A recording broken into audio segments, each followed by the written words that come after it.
అసలు అందం అంటే ఏంటి? అది రూపమో, రంగో, అలంకారమో కాదు. ఏ ఒక్కరి జడ్జ్మెంటో, అభిప్రాయమో కాదు.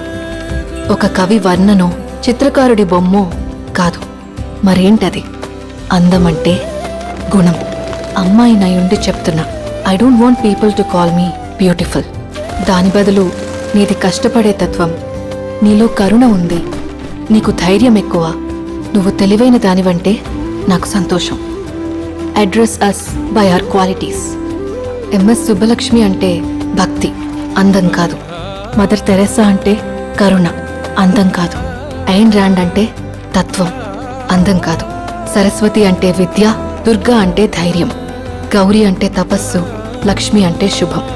ఇలా ఏ దేవతనైనా ఆమె క్వాలిటీస్ కోసమే పూజిస్తారు, ఆమె అందం కోసం కాదు. నీ గుణాలే నీ సంతకమవుతాయి, నీ అందం కాదు.